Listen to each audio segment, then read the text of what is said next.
Assalamualaikum warahmatullahi wabarakatuh. Perkenalkan, nama saya Muhammad Ansarian Hidayat dari kelas manajemen desain RB. Di sini saya akan menyebutkan nama usaha di bidang kreatif dalam skala. Yang pertama ada di lokal, yang kedua ada di regional Sumatera, lalu ada di nasional, dan yang terakhir multinasional. Eh, Langsung aja, yang pertama ada di lokal, yaitu yang pertama ada studio foto Hello World. Sebagai studio foto, tempat ini menawarkan berbagai jasa desain photoshoot bagi pelanggannya. Yang kedua ada pencetakan 8 warna, tempat pencetakan yang cukup besar di Bandar Lampung. Yang ketiga ada Sanggar Seni Septa Budaya, yaitu merupakan tempat pelatihan tari daerah yang ada di Lampung. Lalu di regional Sumatera, yang pertama ada Grand Graphica Printing dan Advertising di Medan. Tempat ini merupakan pencetakan yang cukup terkenal yang di daerah Sumatera yang berasal dari Medan. Lalu kedua ada Batik Gabovira yang merupakan toko penjual kain batik khas Lampung yang salah satunya terbesar di Lampung.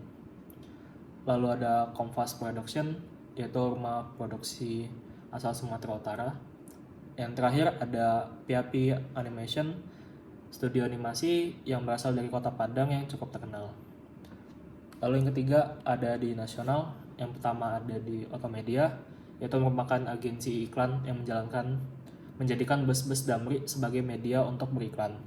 Yang kedua ada Under Expert, merupakan freelance media yang menghadiri banyak informasi berita seputar game.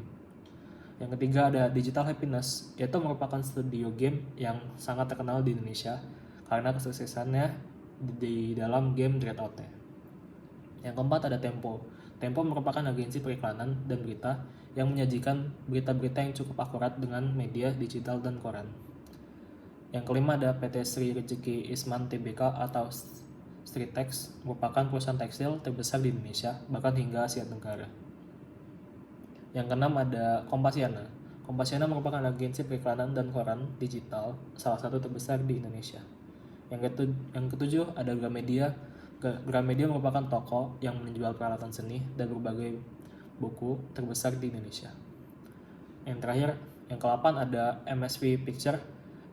MSV Picture adalah studio animasi yang berbasis di Yogyakarta dan menjadi salah satu perusahaan produksi animasi terbesar di Indonesia. Salah satu karyanya yaitu Battle of Surabaya.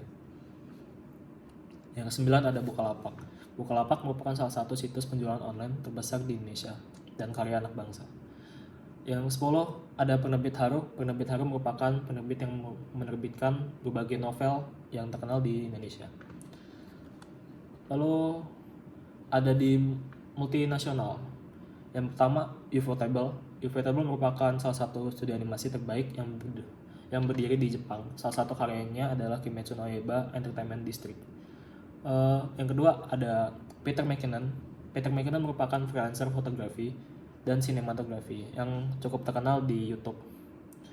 Yang ketiga Warner Bros. Warner Bros merupakan salah satu studio animasi yang terpopuler di dunia. Salah satu karyanya adalah Space Jam.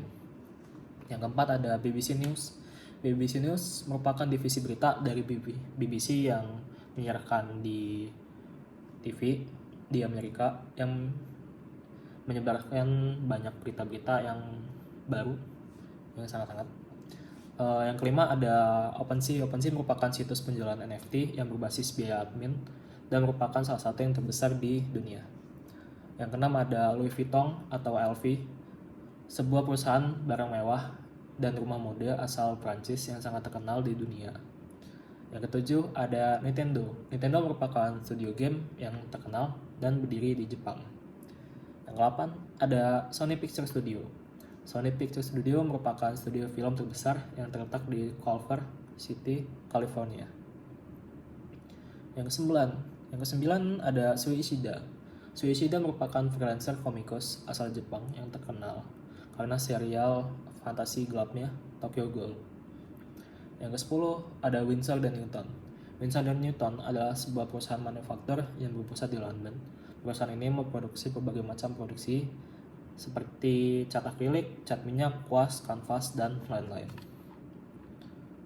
Lalu tugas kedua, jelaskan aspek manajemen. Yang pertama di studio animasi, desain komik, ilustrasi, fotografi, AR atau VR. Di sini saya mengambil studio animasi. Yang pertama ada yang saya ambil yaitu Ufotable Studio, berlokasi di Suginami, Tokyo, Jepang. Struktur organisasinya yaitu yang paling atas ada Managing Director, terus di bawahnya itu ada HR dan Office Management, dan di bawahnya itu ada banyak sekali seperti contohnya Marketing Management, terus ada di bawahnya lagi ada Marketing Executive dan Marketing Officer, terus ada Sales Manager, Sales Executive, Sales Officer, lalu ada Import Export Management, Assistant Management, ada Finance Manager, Finance Officer, Finance Trainee, dan lain-lain, ada banyak sekali. Salah satu produk dan karyanya yaitu yang pertama ada Kimetsu no Yaiba, ada Fate Zero, ada Fate Stay Night, Kara no Kyokai, Tales of Zestria the Cross. Alur kerjanya yaitu yang pertama, direktur mengarahkan para tim untuk membuat karya sesuai arahan direktur. Lalu sang animator atau desainer membuat desain dan gambaran dari arahan sang direktur tersebut. Jika sudah, karya tersebut dalam masa editing dan detailing pada pengerjaannya. Setelah itu, berada pada tahapan finishing untuk dipasarkan dan diproduksi secara massal. Yang keenam, cara promosi. Cara promosinya mereka ada di situs web resmi yaitu ufotable.com. Untuk komik, animasi, dan film, merchandise-nya dapat dibeli di toko besar, baik itu di toko langsung ataupun secara online. Lalu ada agensi iklan. Agensi iklan di sini saya mengambil Hafaz Worldwide Indonesia. Lokasinya ada di Menara Sentraya, lantai 11, Jakarta Pusat. Struktur organisasinya yaitu yang pertama, paling atasnya ada direktur utama, di bawahnya itu ada yang namanya Korsek Legal, lalu ada audit internal, di bawahnya ada staf ahli, di bawahnya ada direktur niaga dan operasi, dan ada direktur keuangan, di bawahnya ada ketua divisi bagian niaga, bisnis, operasi, pengelolaan aset, keuangan, SDM, dan lain-lain. Lalu produk yang mereka jual yaitu jasa untuk mempromosikan dan mengiklankan sebuah produk dari dari customer yang mereka ini. Lalu ada alur kerjanya pertama, konsumen dapat menghubungi pihak Hafaz untuk memasangkan sebuah iklan atau melakukan promosi dari produk sang konsumen tersebut. Lalu pihak agensi periklanan melakukan pekerjaannya yaitu membuat keperluan suatu periklanan tersebut. Lalu cara promosi, kita dapat menemukan Hafaz di halaman situs webnya idhafaz.com, atau kita dapat melihat dari Instagramnya yaitu Hafaz Jakarta, JKT. Lalu ada rumah produksi. Rumah produksi di sini saya mengambil Star Vision. Lokasinya ada di Cempaka Putih, Jakarta Pusat. Struktur organisasinya yang pertama ada produser, di bawahnya ada administration support, di bawahnya ada program director, product assistant, di bawahnya lagi ada reporter, konsen, koresponden, kameramen, video, editor, grafik, dan semacamnya. Ada banyak banget di produksi house ini. Salah satu karyanya yaitu yang pertama ada Yowis Band, Cek Toko Sebelah, Teka-Teki Tika, dan Yuni. Alur kerjanya yang pertama ada development. Pada tahap ini yang dilakukan adalah pengembangan ide, menentukan jenis cerita, genre, dan format. Yang kedua ada praproduksi. Dalam tahap ini produksi film, setiap langkahnya diambil harus berhati-hati dalam merancang dan merencanakannya, karena pada tahap ini sangat menentukan di tahap selanjutnya.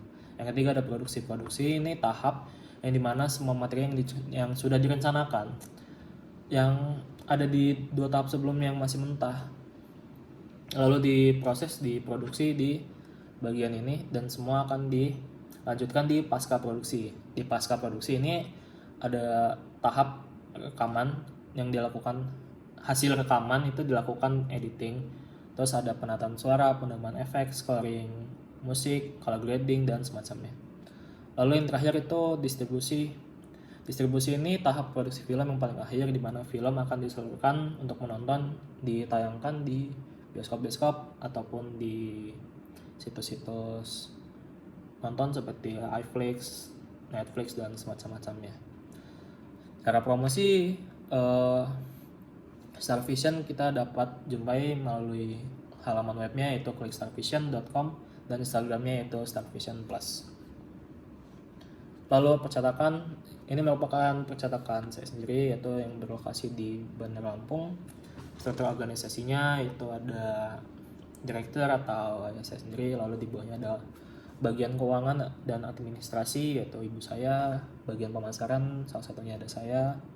Lalu bagian produksi, di bagian produksi ada bagian tim divisi desain, divisi cetak, dan divisi finishing. Lalu jasa yang ditawarkan yaitu cetakan, digital printing, tapi terlebih ke banner atau spanduk semacamnya, stiker. Lalu alur kerjanya itu saat pelanggan ingin mencetak sesuatu, pelanggan datang menemui karyawan di divisi desain. Lalu jika ingin memesan online, bisa menghubungi nomor WhatsApp cetakan. Setelah itu memberikan desain yang sudah jadi atau konsep desain yang ingin dibuat. Lalu diproses oleh karyawan divisi desain dan dilanjutkan pada divisi cetak. Cepat lambatnya cetak ditentukan oleh seberapa banyak orderan yang masuk dan banyaknya antrian yang ada. Promosinya kita dapat menemukan percetakan 8 warna ini di Bandar Lampung dan Instagramnya yaitu 8 warna. Lalu ada freelancer. Freelancer ini merupakan salah satu teman saya yaitu Uci atau biasa banyak orang manggilnya Shiron Hitsu, Shiron Uci. Dia tinggal di Metro Lampung. Produk dan karyanya yaitu ada illustration art, desain, terus ada fan art. Lalu kerjanya yaitu dia menerima orderan dari konsumen yang menghubunginya untuk membuatkannya sebuah gambar atau fan art sesuai permintaannya, lalu melakukan pengerjaannya untuk membuat karya. Saat sudah selesai, ia meminta pelanggan untuk evaluasi apakah masih ada permintaan revisi ataupun sudah sesuai dengan permintaannya. Lalu jika sudah, pelanggan tersebut akan membayarnya dan sang ininya akan mengirimkan file. Lalu promosi kita dapat menemukan media sosialnya di Facebook atau Shiron Uchi CB. Lalu ada Lampung Rent atau jasa rental. Lampung Rent ini merupakan penyewaan foto, kamera, dan semacam-macamnya.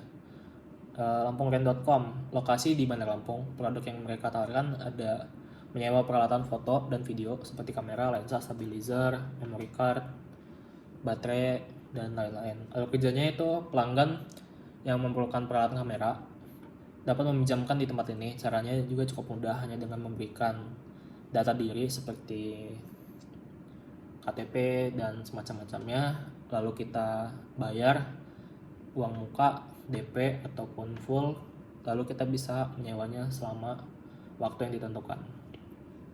Price listnya di sini misal ada kamera Sony A7 Mark II dengan lensa kit dan 2 baterai, dia ditawari harga 250.000 per hari. Dan ada Sony A6300 dengan lensa kit dan 2 baterai, dia ditawarkan dengan harga 180.000 per hari. Lalu di bagian lensa ada Sigma lens 30 mm ditawarkan 100.000 per hari, dan Sigma lens 16 mm ditawarkan di harga 125.000 per hari. Promosi semua informasi di rental Lampung Rent ini dapat kita temui di halaman web resminya yaitu di lampungrent.com. Lalu yang terakhir ada seller yang di sini saya ambil itu Gramedia. Gramedia ini beredar tersebar seluruh di Indonesia, salah satunya di Lampung. Produknya yang mereka jual ada di alat gambar, peralatan lukis, ATK, peralatan tulis, dan lain-lain. Ada buku komik, novel, buku belajar. Lalu kerjanya tempat ini menyediakan barang-barang yang telah tersedia. Jadi pelanggan dapat datang, memilih dan mengambil barang-barang yang telah diletakkan sesuai jenisnya, lalu membayar barang tersebut di kasir atau dapat beli di online ya. Price listnya banyak yang ada di webnya, yaitu di gramedia.com. Promosinya ada di toko gramedia.com, ada juga di Tokopedia, ada di Shopee, dan Instagramnya Gramedia. Sekian dari saya. Wassalamualaikum warahmatullahi wabarakatuh.